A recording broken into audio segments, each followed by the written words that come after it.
బోధ ప్రతాపము 2 లవణంబు నీట గూడిన ద్రవమైనను లేకపోవు దాని విధమునన్ చవిబుట్ట బోధ విన్నను భవనాస స్థితుల ఎరుక భ్రమయట్లే చనును కీల్దెలాసీనాశ్రమలు లేవిగను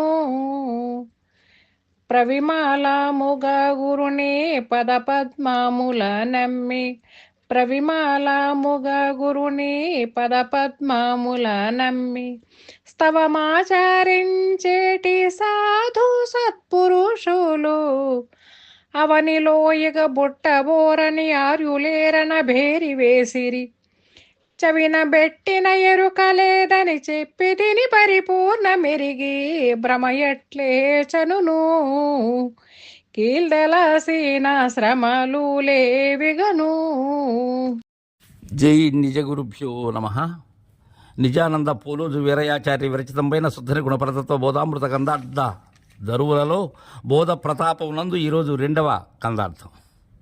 శిష్య, చెప్పాను కదా సూర్యుని చూసినటువంటి తిమిర చందమని, హరిణి కన్నా కరి చందము అని. గుర్తు లేనటువంటి పరిపూర్ణాన్ని చూసే గుర్తు లేదయ్యా. ఇంకా అక్కడ పరిపూర్ణమని కానీ ఎరుకని కానీ నిర్ణయం చేసేటువంటి నేననే నిర్ణయమే లేదు. ఎలా అంటే ఇంకా చెప్తున్నారు, లవణంబు నీటగూడిన ద్రవమైనను లేకపోవు దాని విధమున.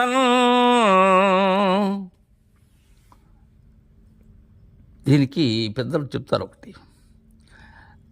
సముద్రం లోతు చూడాలని ఉప్పు బొమ్మ సముద్రంలో దిగింది. ఏమైంది? దర్శించింది ఆ లోతును? దర్శించుటకు సాధ్యమా ఉప్పు బొమ్మకు? అది దిగుతూనే అదేమైంది? సాగరమే అయింది, ఇంకా లేనిదైంది అది. అలానే నీటితో కూడినటువంటి ఉప్పు ద్రవమైనను లేకపోవు, అది ప్రత్యేకంగా ద్రవముగా ఉన్నదా? ఇంకా ఏమైంది? అది తద్రూపాన్ని పొందింది, అరూపమైంది, నిరూపమైంది. దాని విధమునన్ తద్విధానంగా చవిబుట్ట బోధ విన్నను. ఈ బోధ వినే లక్షణాన్ని చెప్తున్నారు పోలోజు వీరయాచార్యులు. చవిబుట్ట, రుచి పుట్టేటట్లుగా తెలియజేసేటువంటి గురువు చవి పుట్టేటట్లుగానే తెలియచేయాలి, లేకపోతే అందుకోలేరు. అయితే వినేటువంటి శిష్యులు ఎలా ఉండాలి? అత్యంత ఆసక్తితో జాగరూకతతో ఉండాలి. ఏదో గురువుగారు చెప్తున్నారు అనే దగ్గర కాదు, మర్కట కిషోర న్యాయంగా గురువుతో పాటు ప్రయాణం చేయగలగాలి. బోధలో ఏ మరుపాటుగా ఉన్నా సరే ఆ సూదిలోకి దారం ఎక్కదు. లక్ష్యాన్ని ఛేదించగలగాలి, అలాంటి గురి ఉండాలి. అది రుచి పుట్టేటట్లుగా నీవు పొందాలి. ఆయన పంచభక్ష పరమాన్నాలు మన ఎదురుగా పెట్టి బోధ అనేటువంటి దానిని మనకు అందజేస్తున్నప్పటికీ కూడా మన యొక్క భావన వేరే దగ్గర ఉన్నట్లయితే, లేకపోతే జ్ఞానమో అజ్ఞానమో వాటితో మనం పూర్తిగా మన యొక్క అంతరంగం నిండుకుని ఉన్నట్లయితే ఆయన చెప్పేటువంటి బోధ మనకెలా అందుతుంది? నీవు అంతకు మునుపు నేర్చినటువంటి జ్ఞానములు లేకపోతే మిగిలినటువంటివి ఎన్నో ఉంటాయి ప్రపంచంలో. వాటితో నిండిపోయిన తర్వాత నిజ గురువు ఎంత సమర్థుడైనప్పటికీ ఆయన చెప్పేటువంటి బోధ నీకెలా అందుతుంది? మలిన వస్త్రం అయిపోయి ఉన్నావు నువ్వు. శుద్ధ వస్త్రం అయితే దాని మీద ఎలాంటి వర్ణములైనా చిత్రీకరించవచ్చు. మలిన వస్త్రం మీద ఎలా సాధ్యం? కాబట్టి ముందు శిష్యుడు నిర్మలుడు కావాలి, బోధనా శక్తి ఉండాలి, భ్రాంతిరహిత ఆసక్తి ఉండాలి, శ్రద్ధ ఉండాలి. అలా చెవిబుట్ట బోధ విన్నను భవనాశ స్థితుల ఎరుక భ్రమ ఎట్లే చనును కీల్దెలిసిన శ్రమలు లేవిగను. ఇంతకన్నా ఎవరు చెప్పగలరు? భవనాశ స్థితుల ఎరుక, ఎరుక యొక్క విధానాన్ని చెప్తున్నారు. ఎరుకకేమున్నది? పుట్టుక ఉన్నది, అలానే పెరగటము ఉన్నది, నాశనము ఉన్నది.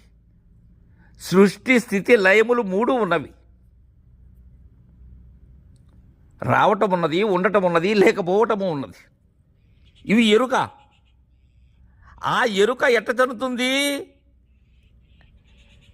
సముద్రాల్లోతు ఎరిగేందుకు వెళ్ళిన ఉప్పు బొమ్మలా లేకుండా పోతుంది. సూర్యుని దర్శించాలన్నా చీకటి చందంగా లేకుండా పోతుంది. అట్లే చనును తద్విధానంగా కీలు తెలిసినా శ్రమలు లేవికను. ఈ కీలు తెలియాలి. ఈ పెద్దలంతా కీలు కీలు కీలు అంటూ ఉంటారు. ఏంటి అసలు కీలు? రెంటి మధ్య ఏదైతే ఉన్నదో ఏర్పాటు గావింపబడి దానికి దీనికి అనుసంధానింపబడి ఉన్నదో ఆ కీలు తెలియాలి. కీలు తెలిసామా?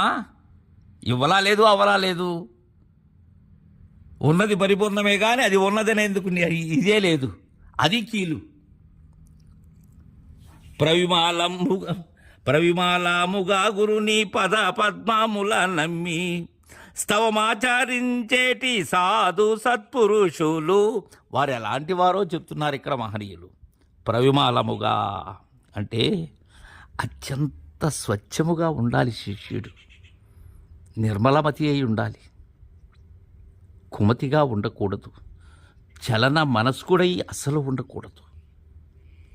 అలా గురుని పదపద్మముల నమ్మి, గురువు యొక్క మూర్తి స్వరూపమునకు ఉండబడేటువంటి ఆ పాదము ఏదైతే ఉన్నదో ఆ పాదోదకం నిరంతరం గురువులతో ఉండాలి. ఇంకా గురుని పదములైనటువంటి ఆ ద్వయార్చనము ఏదైతే ఉన్నదో ద్వాదశి షోడశి, అవి ఏనాడు కూడా అవి నీవై ఉండాలి. ఇంతకన్నా మాట అనలేను నేను. బోధ రూపమే నీవై ఉండాలి. స్తవం ఆచరించేటి అంటే అలా స్తోత్రం. ఎలా స్తోత్రం? ఉన్న ద్వాదశిని లేని షోడశిని వాటినే స్తోత్రం చేస్తాం. గురువుని చేస్తాం మనం స్తోత్రం. అయితే అంతటి ఘనాన్ని అందించినటువంటి అశరీరి సద్గురుమూర్తిని స్తోత్రం చేయకుండా ఎలా ఉండగలను? ఆ పాదపద్మములు నెరనమ్మి కొలవక ఎలా ఉండగలను? సర్వము ఆయన రూపమే. ఇక్కడ నేనైన శిష్యుడు, తానైన గురువు ఇరువురు లేనటువంటి స్థితి, అయోమయ స్థితి అంటారు దాన్ని. ఏమీ తెలియదు. తెలిసిందా నేనుండాలి. అలా స్తవము చేసేటువంటి సాధు సత్పురుషులు వారు దాన్ని సాధించినటువంటి వారు. వారు పరమ పురుషులు, ఉత్తమ పురుషులు, పురుషోత్తములు వారు.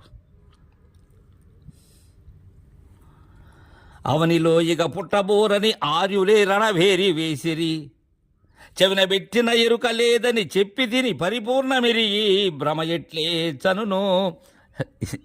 ఇక్కడ తన యొక్క అర్హత చెప్తున్నారు పోలోజు వీరయాచార్యులు వారు. అలా చెప్పాను నేను. మద్గురుదేవులైనటువంటి పొన్నాల రాజయోగింద్రుల వారి దయతో వారి పాదపద్మములు నెరనమ్మి కొలచి చెప్తున్నాను. ఎలారా అవనిలో ఇక పుట్టబోరని, ఇక వారికి ఈ భవము అనేది లేదు. భవం అనే భ్రాంతే లేదు వారికి. నాశ స్థితి అనే భ్రాంతి లేదు. ఇలా ఎవరు వేశారు రణబేరి? ఎంత గొప్ప పదప్రయోగం! అలా రణభేరి మ్రోగించగలగాలి. నగారా మ్రోగించాలి. ఢంకా బజాయించాలి. ఏం భయం? అభయస్థితిలో భయమేమున్నది? పుట్టబోరని ఆర్యుడే రణభేరి వేసిరి. ఎవరేశారు రణభేరి? సాదాసీదా మానవులు వేశారా? లేక జ్ఞానులు వేశారా? కాదు. ఛాందసులు వేశారా? వెయ్యలేరు. ఏ మతముల వారు ఈ రణభేరిని మ్రోగించలేరు. ఎవరు ఆర్యులంటే యథార్థాన్ని ఎరిగినటువంటి పూజ్యులైనటువంటి అశరీరులు వారేశారు. మందిప్పల హనుమంత రాజయోగి వేశారు. పొన్నాల రాజయోగీంద్రులు వారు వేశారు. అంతకమును పూర్వాచార్యులైనటువంటి సిద్ధాంత కర్తలు వేశారు ఈ రణభేరి. ఆగకుండా వేస్తూనే ఉన్నారు గురు శిష్య న్యాయంగా. ఈ మాట్లాడే ఈ చెప్పేటువంటి అనుభవానంద నిర్మలానంద స్వాముల వారి శిష్యుని వరకు వేస్తూనే ఉన్నారు. రణభేరి ఆ నగారా మ్రోగిస్తూనే ఉన్నారు. చవిని పెట్టిన ఎరుక లేదని చెప్పి తిని చవిన పెట్టాలి. బోధను ఆశాంతము వినాలి. బోధ దృఢీకరణను చెందాలి. బోధ ప్రతాపంలో నిన్ను నీవు ఎరగాలి. ఎరిగి నిన్ను నీవు లేని స్థలి ఏదైతే ఉన్నదో అది గురుకరుణతో గురుముఖమున దర్శించాలి. అలా చెప్పాను నేను. పరిపూర్ణమెరిగి భ్రమ ఎట్లే చనును లేదింకా. కీలు తెలిసినా శ్రమలు లేవిగను ఇక లేవు. ఏమిటి శ్రమలు? ఈ షడూర్ములే శ్రమలు. లేని దారిని ఉన్నదనుకోవటమే శ్రమ. ఆ శ్రమలు తొలుగుతాయని చక్కగా తెలియజేశారు. తర్వాయి కందార్థం రేపు ముచ్చరించుకుందాం. జై గురుదేవా.